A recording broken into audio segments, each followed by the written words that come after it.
Komið sæl, ég heiti Margrét Sverrisdóttir, verkefnisstjóri á landsskrifstofu Erasmus Plus menntaáætlunar.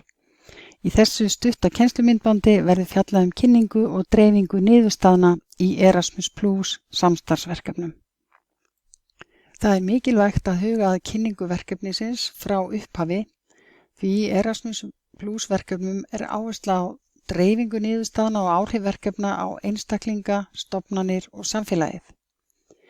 Þið gerðuð áætlun í umsókn sem er hluti af ykkar verkefnissamningi og hún felur í sér ýmsa viðburði svo sem multiplier events eða svona kynningaviðburði, jafnvel 5-6 viðburðir í hverju verkefni, en síðan eru fjölmargar aðrar leiðir færar sem kosta tíma en lítið fé, en fjármagn í kynningu eða dreifingu niðurstaðna fellur undir liðinn Project Management í fjárhagsáætlun og þar segir Information, Promotion and Dissemination, Brochures, Leaflets, Webinfo og svo framvegis.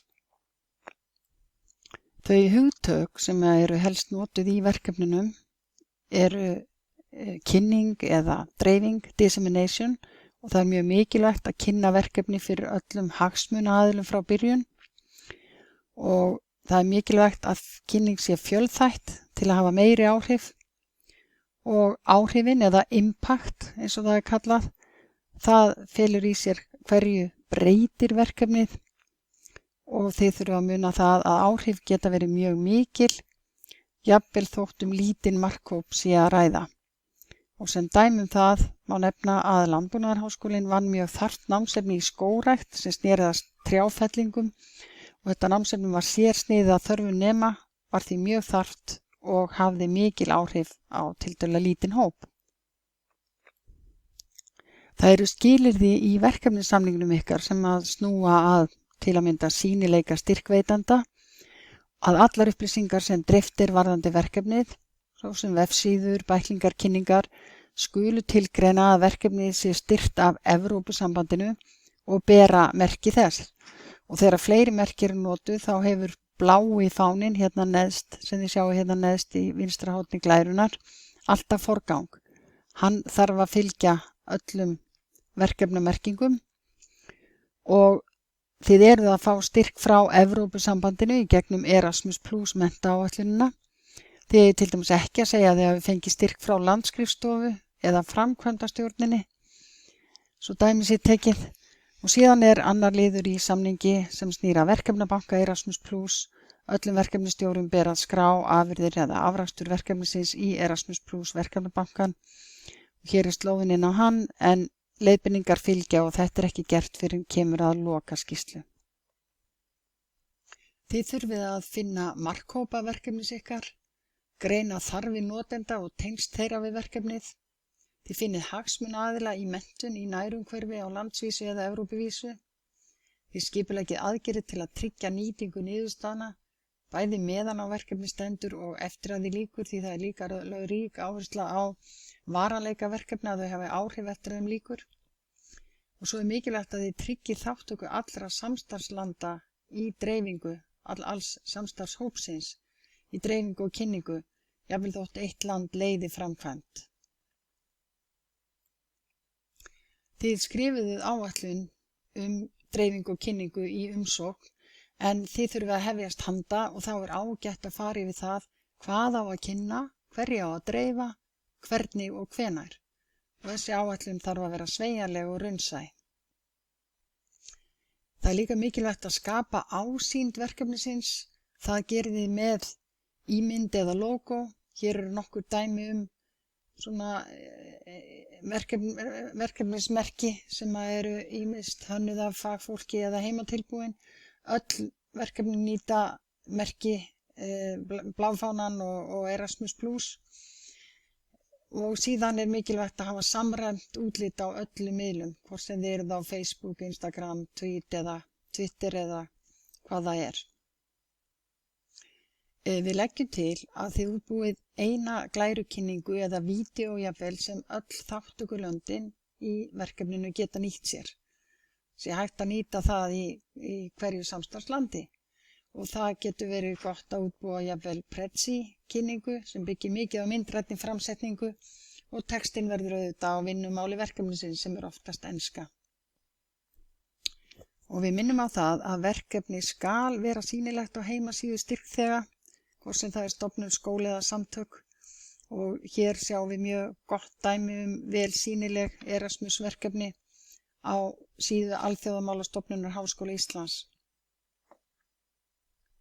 Vefstofur og veffundi þarf ekki að kynna þessar mundir, en við minnum á að það er ein kynningaleið, mjög góð og hægt að ná til markhópa, hafa kynningu á efni verkefnisins og fleira. Meiri möguleikar á þessum, að nýta þessa fundi vel. Ef þið eru að leita leiðum til að kynna verkefni ykkar, þá er mjög gott að gera örstutt vídeó, nota símana til þess, það er allir með síma, þið getið tekið upp stutt viðtöl eða örstuttar kynningar og dreift þeim á netinu, gegnum heimasíður verkefnis og fleira. Á þessari glæru má sjá mjög hefðbundnar leiðir við kynningu. Flest verkefni eru með eigin heimasíðu, nýta samfélagsmiðla, kynna verkefni í öðrum stofnunum, skrifa greinar, senda tölvupóst á markhópa, koma verkefni á framfæri í fjölmiðlum, kynningar jafnvel hjá faggreinafélögum eða dreifa kynningarefni með gjöfum eða USB-kuppum og öðru, og auðvitað nýta umræðu menntun sem tengist ykkar viðfangsefni. Og svo er það svo að Landsskrifstofan getur óskað eftir að þið kynni verkefni ykkar á viðburðum sem er á vegum Landsskrifstofu, og Evrópusambandið kynni nöfn styrkþega, tilgang verkefna og styrkupphæðir opinberlega. Og við viljum nýta tækifærið og minna ykkur á að tagga Erasmus+, ef þið eruð á Instagram, Facebook eða Twitter, það er myllumerkið Erasmus+ eða @Erasmus+, og endilega láta okkur vita ef eitthvað spennandi er í gangi, viðburðir eða fjölmiðlaumfjöllun, þá getum við nýtt það í fréttir á fréttavef okkar. Verkefni í fullorðinsfræðslu geta nýtt e-pali vefgáttina og setja gjarnan inn fréttir af verkefnum þar. Skólaverkefni setja gjarnan inn fréttir af sínum verkefnum eða eru með ýmislegt á School Education Gateway vefgáttinni sem þið sjá hér. Og síðan er hægt að vekja athygli á verkefnum eða taka þátt í ítvinning skólasamstarfi á netinu þegar það á við. Landsbyggðarverkefni eiga líka oft möguleika á umfjöllun í svæðisútvarpi eða sjónvarpi, og þá getur skipt máli að finna einhvern fréttapunkt sem að vekur athygli eða forvitni.